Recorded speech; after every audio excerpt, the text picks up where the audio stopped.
talking about. But before we practice that, let me tell you, whether we are practicing pranayam or whether we are practicing asanas, senses play an important role in yoga.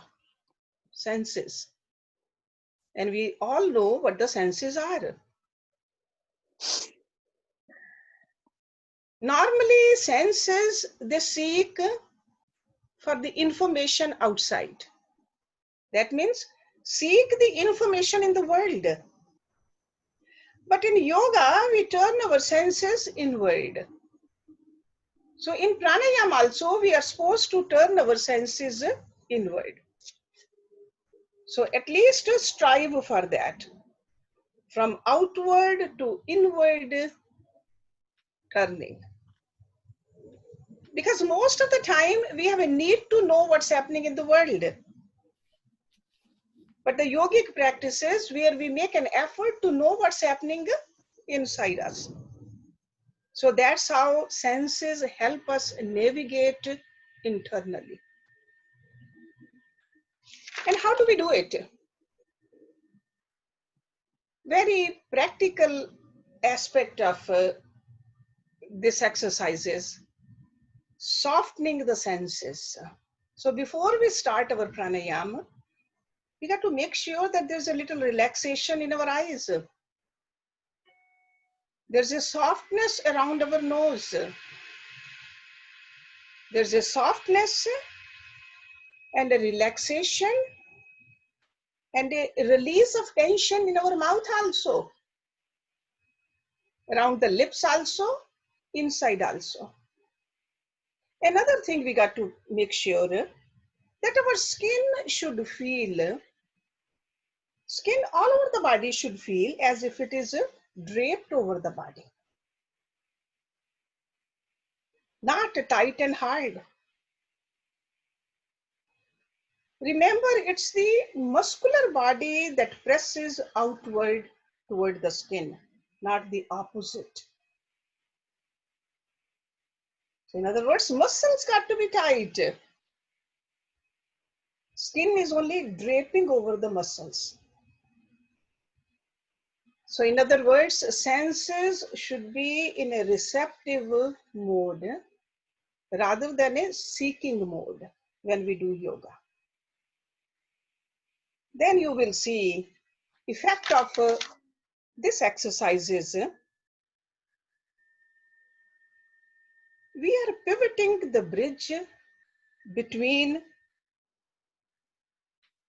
our senses, our mind, and the mind which is through the senses going outwardly, it just goes into the deeper recesses of the subtle body, deeper layers, and reaches the self. So if we do pranayam, keeping this in mind, or even asanas keeping this in mind, it by itself, it becomes a meditation. Okay? So today we are going to practice, or I want to go over all 4 steps of this pranayam with you. So first you got to sit straight, shoulders relaxed, and you use your right hand. Thumb should close your right nostril, and when there's a time to close your left nostril, the ring finger and the pinky. So these 2, index finger and the middle finger, they stay right up like a V on the top. Okay, first bring your hands down. Just take few deep breaths.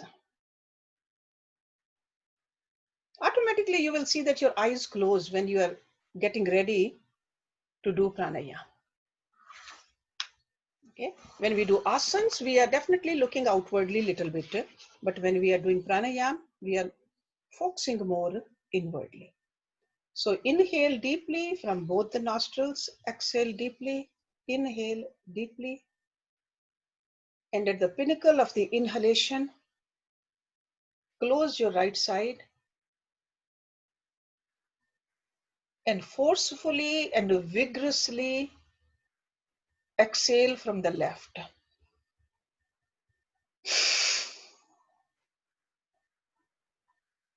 Then inhale again, very gently, without any jerk.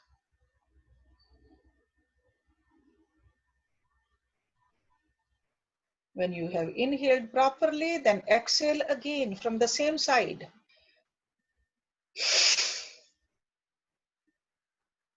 Then inhale again.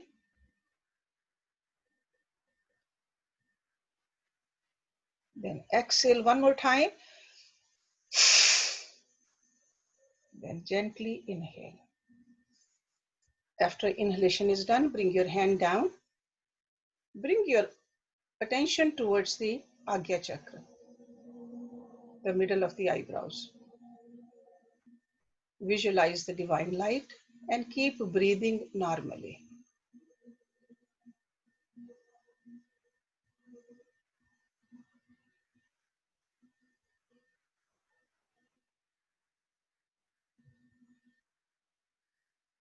Now close your left side. Breathe in from the right side and exhale forcefully from the right side. Then inhale.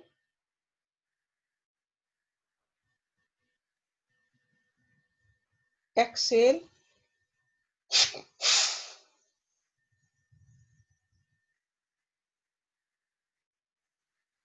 Inhale again gently. Then one more time, exhale. And inhale. Bring your hand down. Bring your attention towards the Agya Chakra.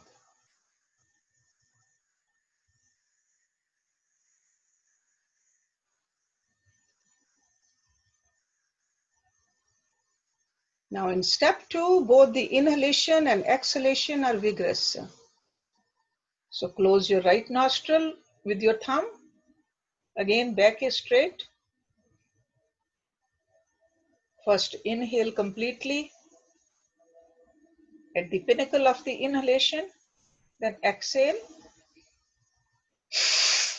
then inhale. Exhale, inhale. Exhale and inhale. Bring your hand down. Focus in the middle of the eyebrows.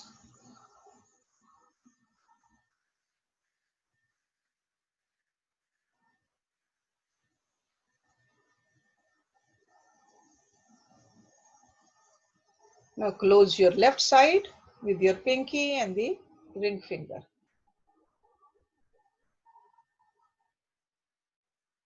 First exhale from the right side, then inhale.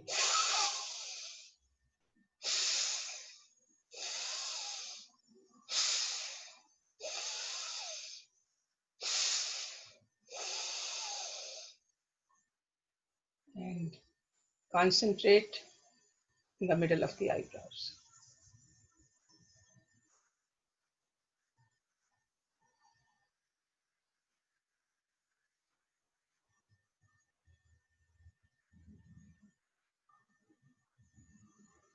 Now the step number 3, close your right side. Now we'll be rapidly doing Bhasrika. So inhalation, exhalation, both are rapid, and we will do it for safety reason, just for a short while, not too long, because some of you may not be able to do it for too long. So just if you get tired before I stop, please stop. But I'm not going to do too much though. Okay. So make sure your back is straight, shoulders relaxed, right side closed, and inhalation, exhalation from the left side. First inhale though, then start with the exhalation.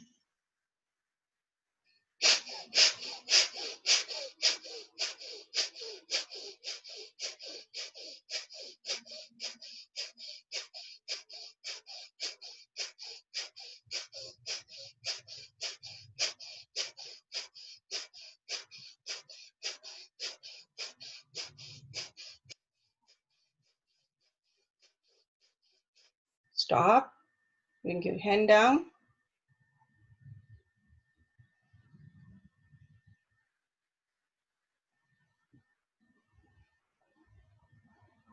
Now close your left side. Inhale first, then start rapidly with the exhalation and inhalation.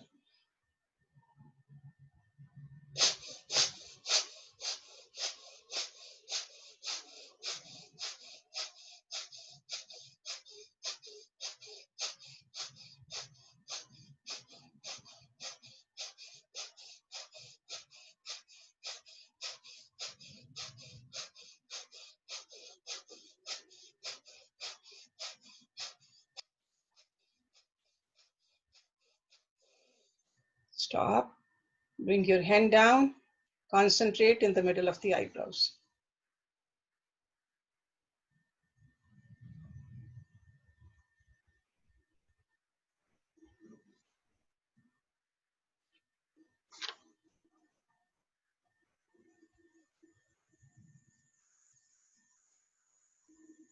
Now, if you don't have any heart issues or high blood pressure, only then do the fourth step. Otherwise, these first three steps are sufficient for you. Okay. So close your right nostril again. And do Bhasrika again, but a shorter interval this time. And at the end of the Bhasrika, take a deep breath in and close both the nostrils. And concentrate again over here while holding into Kumbhak. First from the left side we are going to do, then from the right side. Okay. So right nostril closed. Breathe in and do Bhasrika.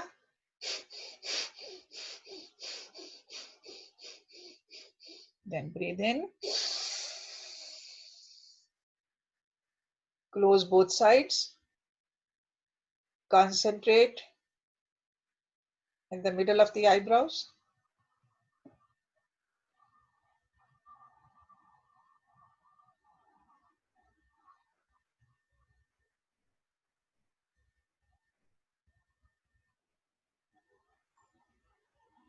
Breathe out by letting go of your left side. So inhaled from the left, exhaled from the left also.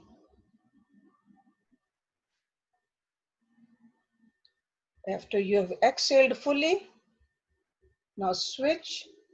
Close your left side with the ring finger and the pinky. Inhale, do Bhasrika.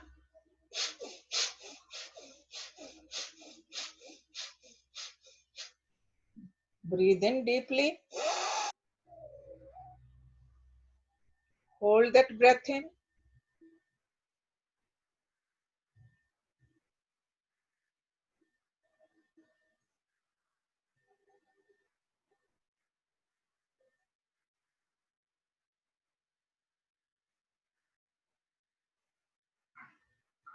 Let your thumb go. Breathe out from the right side.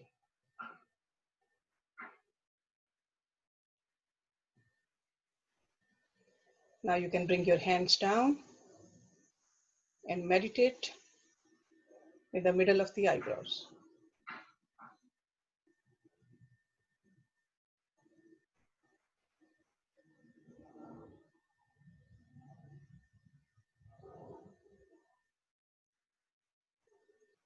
Okay, my suggestion is do this much only in the beginning. Okay, start out with all these steps, only this much, then gradually increase the number of repetitions and increase the time you are doing the meditation also in between. So the whole pranayam, even though it took us about 9 minutes to do right now, it can be done for half an hour. So you can see that if you are intensifying your inhalation and exhalation, as well as you are increasing the number of repetitions also. So ultimately, you will see that the more you practice, the better you will get at. Okay. So now, if you have any question before we start the next topic.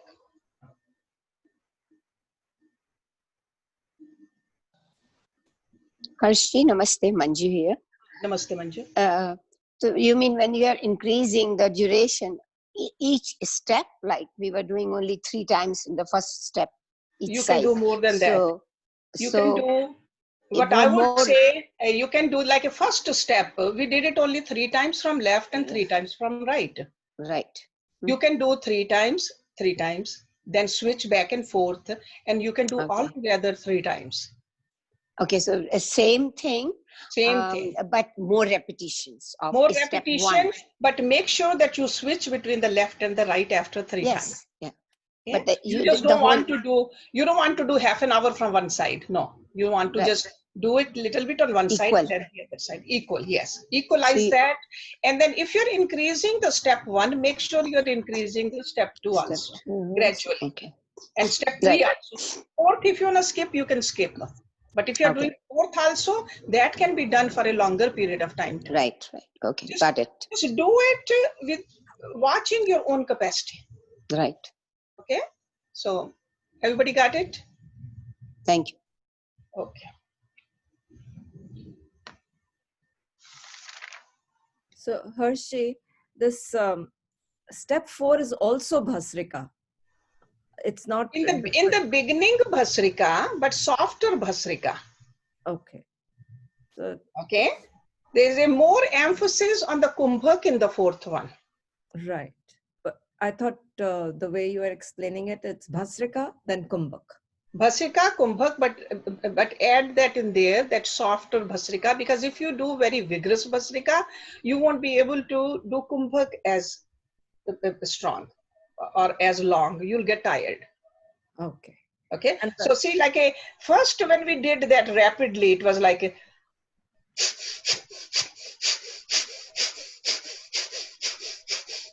when I did Bhasrika before the 4th step, it was like this. Okay, it's a little softer. Okay, right. And you can just, yes. Can you explain Bhasrika versus Kumbhak a little bit? Okay, Bhasrika is when you are breathing, inhalation, when you are inhaling and exhaling forcefully. Both are very active.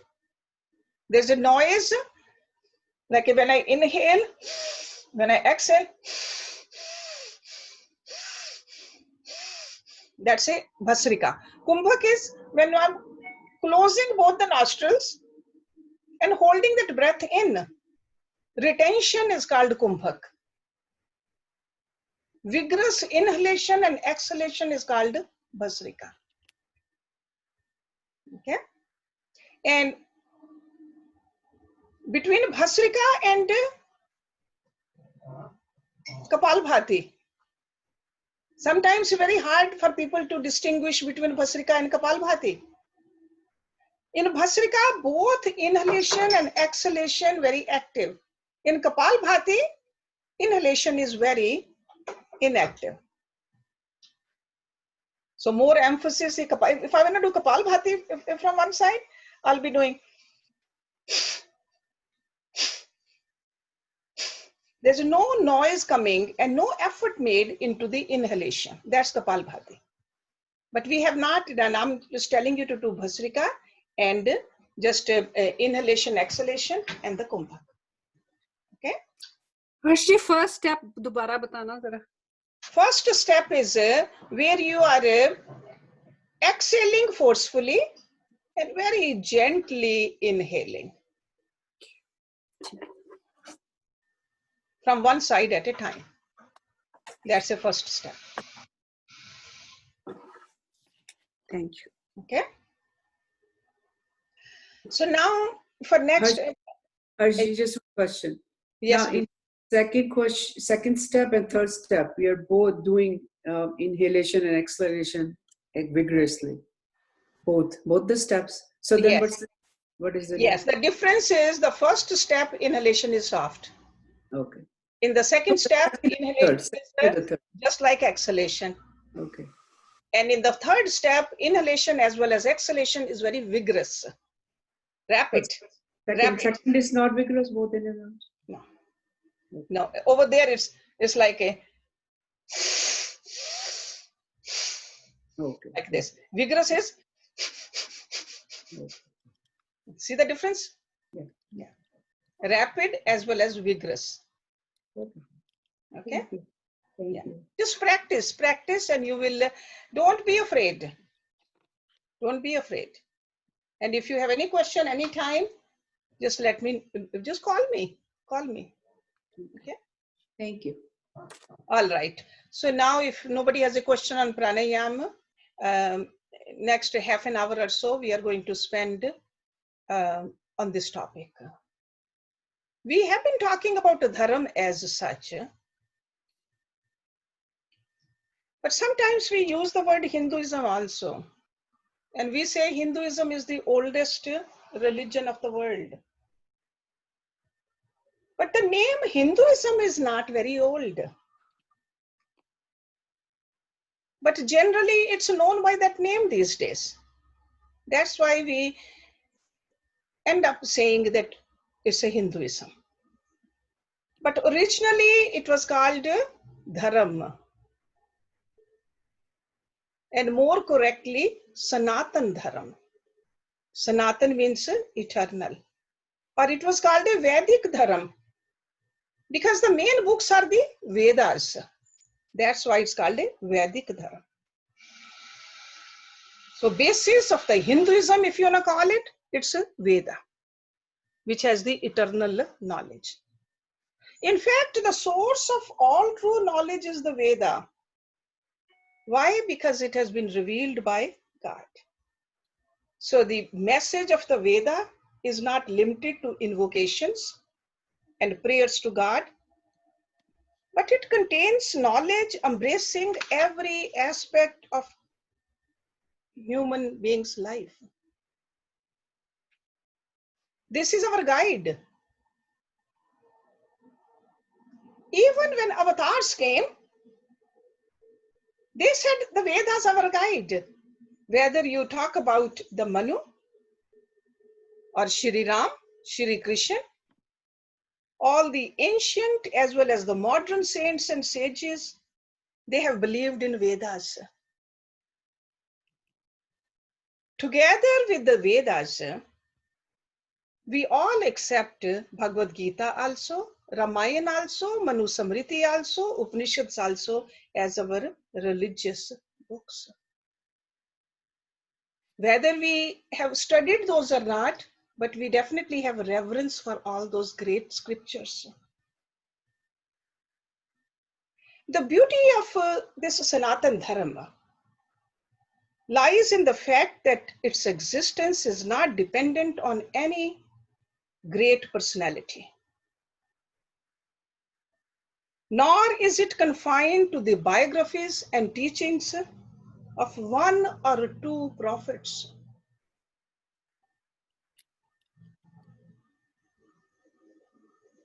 Today, I want to summarize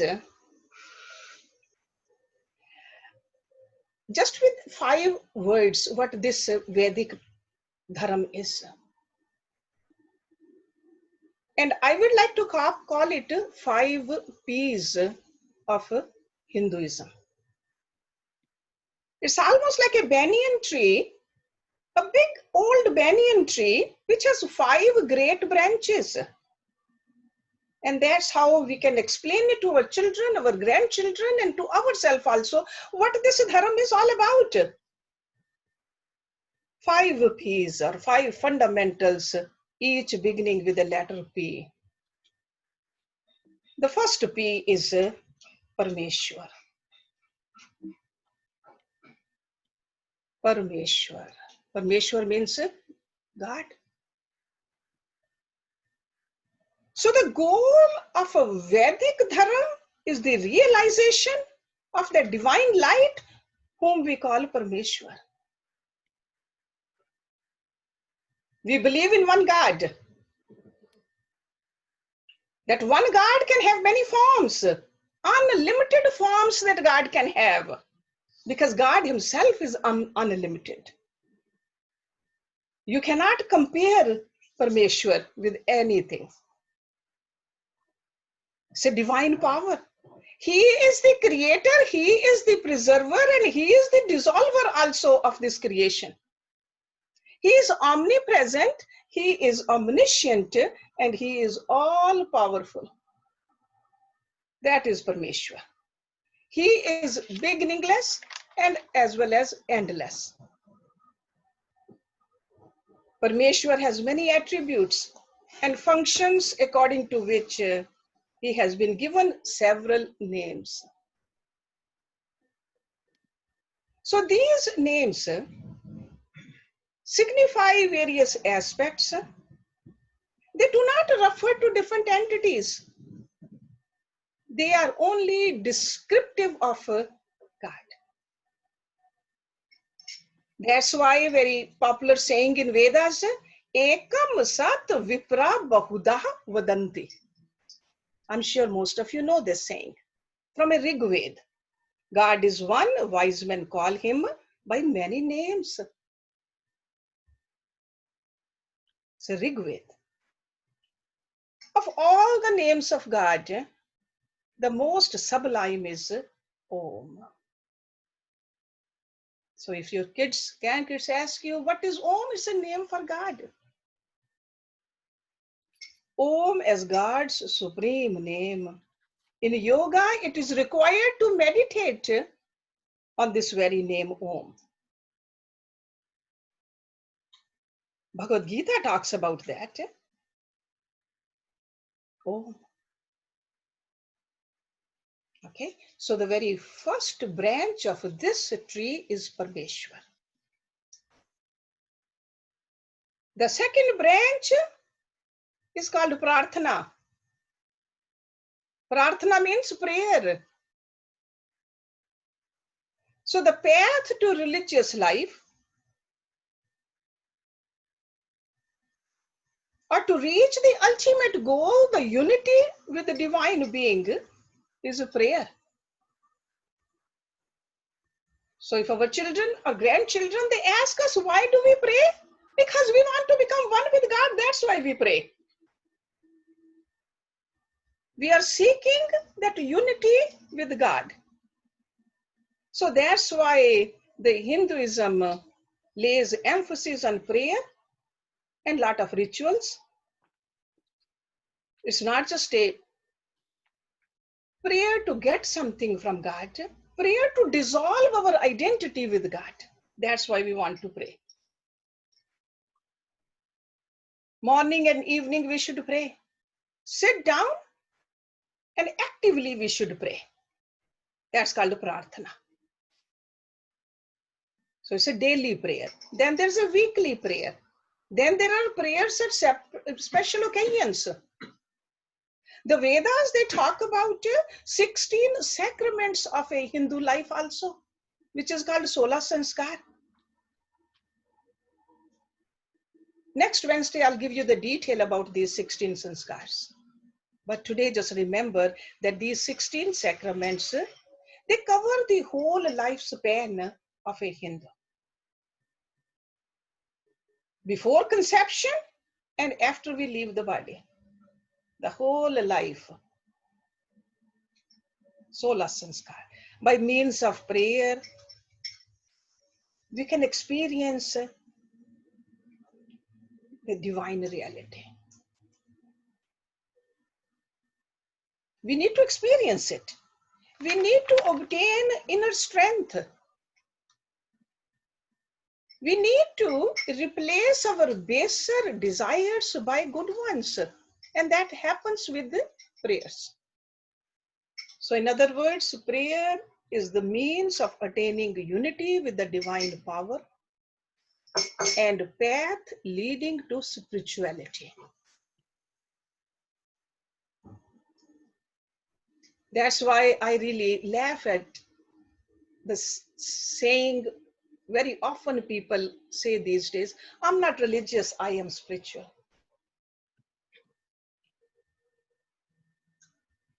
Anybody who says that does not know the definition of spirituality and definition of being religious. Okay, these prayers lead us towards spirituality. The third P, Punar Janam. So as Hindus, we believe in reincarnation. That's a Punar Janam. Evolution of religious life, rebirth. Hinduism teaches us immortality. It does not propound that this is the first and the last birth. Human soul is also beginningless and endless, but it undergoes several lives. It goes through different forms. Ultimately, it reaches to that oneness with God. So according to Hinduism, the soul's journey does not come to an end with this life. That's what reincarnation means.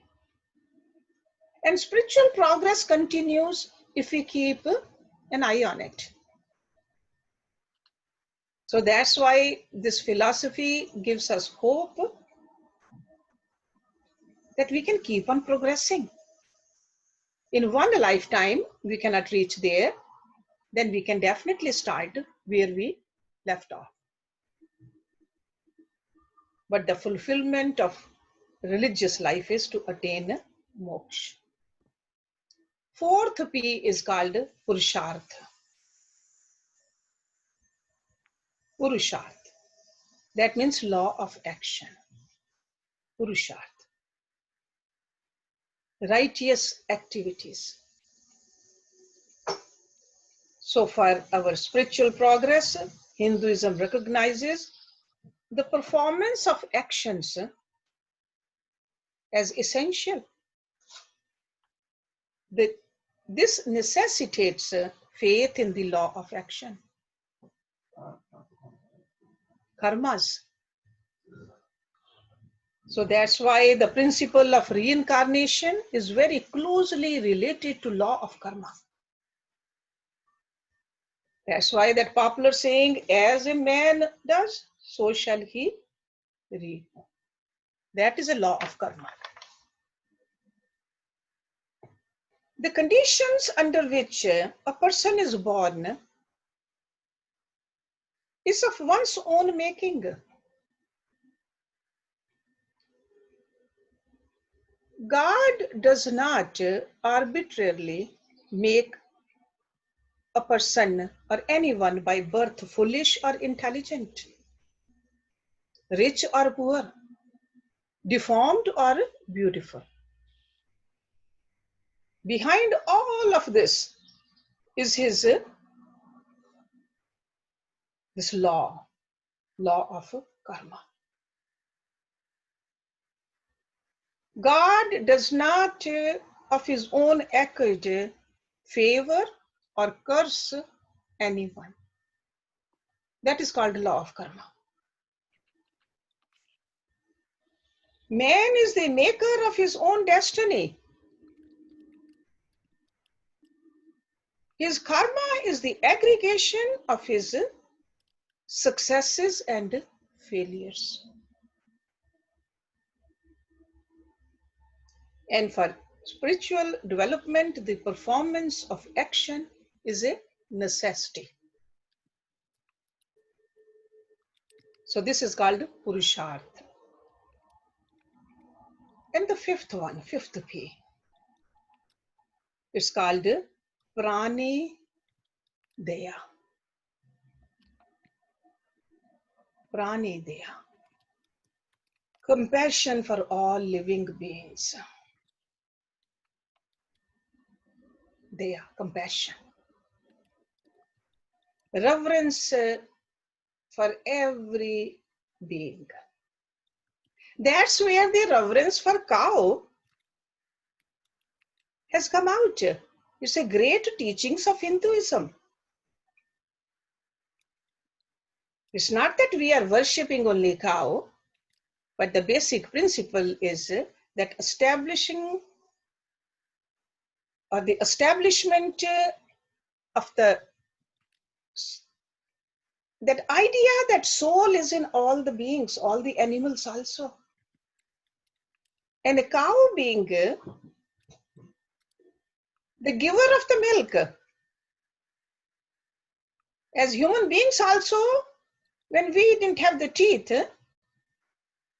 we grew up on the milk of our own mothers.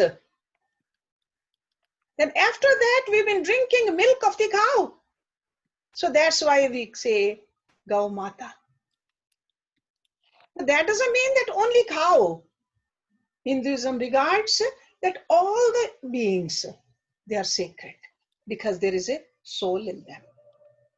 So soul does not reside in human form only, but in all creatures. And this belief brings more compassion in us towards other beings. And that's what's called Prani, Daya.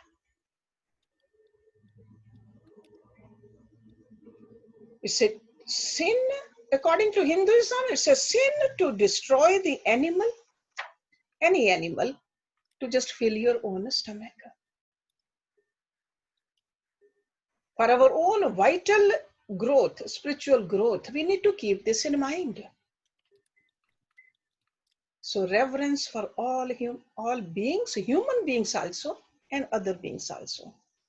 So these are the fundamental and basic principles of Hinduism or Sanatan Dharam, Vedic Dharma. And when we remember these and live our life according to these 5. So I'm sure you remember it now. What was the first one? Remember? Permeshwar, God, everywhere, the most powerful. There's no place where God is not. Many forms, many names, but it's only one. Choose anyone name, any one form, and develop the love for that. Permeshwar. Second one is Prarthana. Do the prayers. How many times?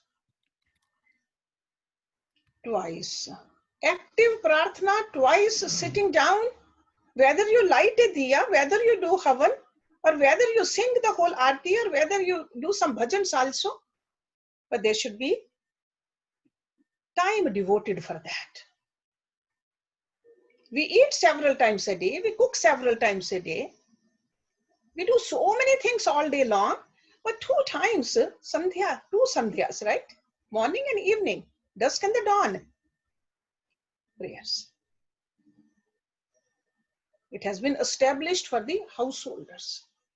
The third one I said, Punar Janam, reincarnation. Life continues. We were before and we will be after. Punar Janam. And fourth is Purusharth. Action. Law of action. Make sure that your actions become purer and purer. If you are doing a lot of, we are very active, but we are staying active for ourselves. Start staying active for others. But stay active. Do not become lazy. But add selflessness into it. There shouldn't be a day when we don't help somebody else. We got to go out of our way to help somebody. That is Purusharth. And then the fifth one is Prani, Daya. Compassion. Compassion for a little bug also. You end up killing some bug, say a little prayer in your mind. Because sometimes we end up, if there is a bee inside the house, we cannot get the bee out without killing it. Still at that time, our heart should cry a little for that bee who had to give up her or his life to protect our life. Cry a little. Say a mantra. Remember, there was a guard in that bee also, or in that mouse also. We end up doing all those things as householders. We don't know how many beings we kill every day. So that's why have some compassion for the visible act which we have done at least. Prani, Daya. So these are 5 P's for our life. Memorize them. You know most of them, but it's good to know when you have to tell over, because most of you are grandparents over here. It's good to pass on to the next generation in this form so that they can memorize too. Otherwise, people say, no, Hinduism is so big, so many books, so many different language, Sanskrit language. We don't know the Sanskrit language. This is all simple English. Tell the grandkids, just remember these 5 things. If you think you are a Hindu, that these 5. And not just for a Hindu, just like I said earlier, it is a basis of all the religions actually. No matter what kind of a label we put on ourselves, ultimately every religion teaches us to be a better person. And all of these 5 make us better. Better for ourselves, better for the society, better for the family. Okay, so let's stop it here. I just didn't want to have too complicated of a topic today or too long of a topic, so that we can do some chanting and remember Lord Ram today for that great temple which they have started to build today. Okay, so any question before we hand over the stage to the singers today? Asha Khanna. Yes, Aisha.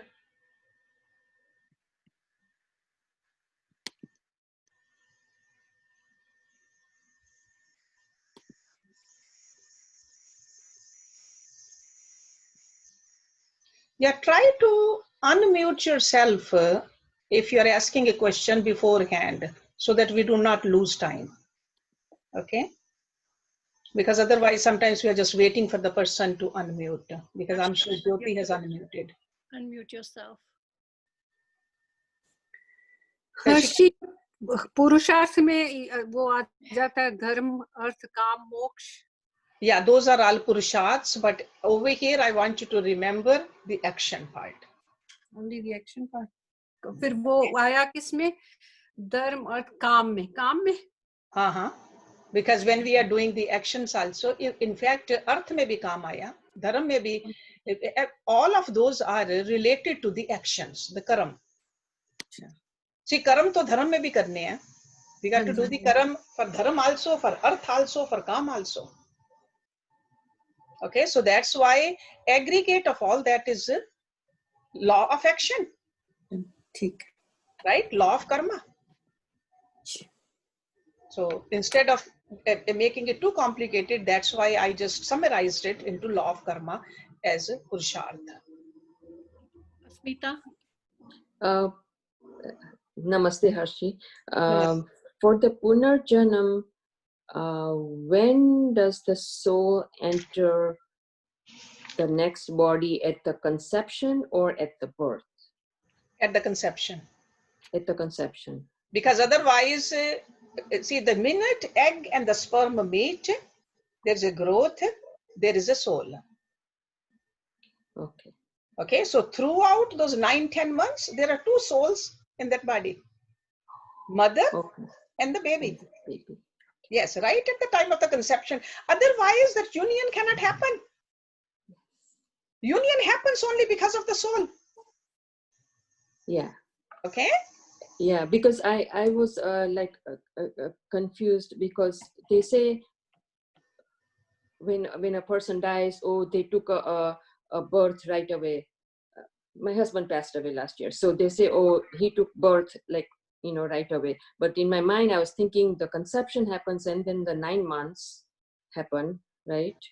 Conception happens right at the time of the union of the sperm and Mhm. egg. Okay, so at that time it can. See, if somebody says it happened, it depends who's saying it. Do they really? Are they all knowing? So we should not get too much into it. Okay. Right? Your relationship with your husband was with the body which he had. Remember him, thank God. Wherever he's gone, his soul is gone, just pray for him and send good vibes to him. Be thankful. Don't say that, why did you go? Why did you leave me? He had to go. Right? It was time for him to go. There will be time when we'll have to go. So this we have to accept peacefully. Sometimes it's not easy. But we should not keep wondering where he's gone, what he's doing. Then we are making our own life very complicated because we really don't have the answers for that. And even if you knew where he's gone, what can you do now? He's in a different body. New life for him, right? So you got to just remember the time you spent with him. I'm sure there were a lot of good times, good memories, just with the help of that. And ultimately, our relationship is God.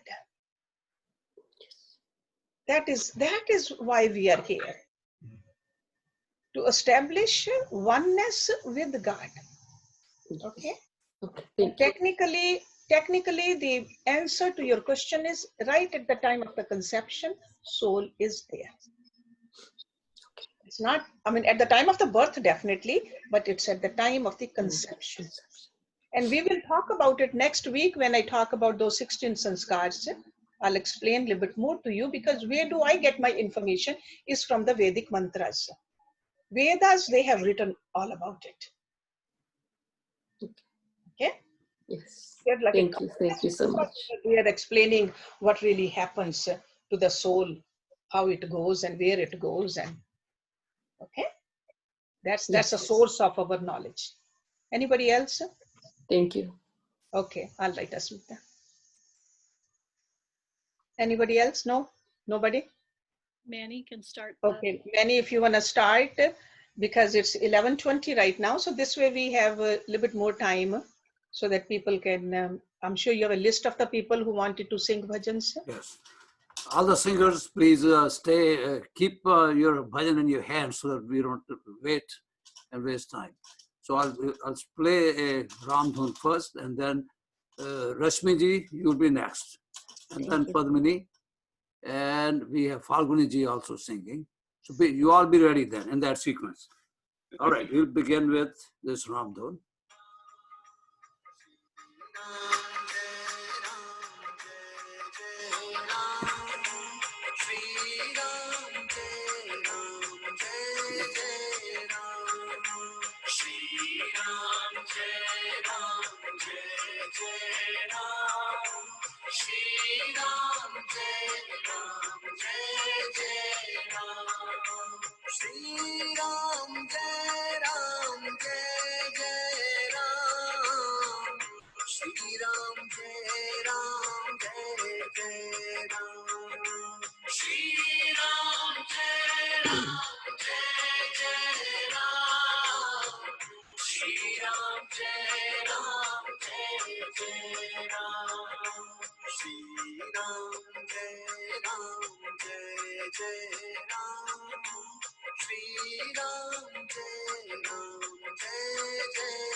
Okay, Rashmi ji.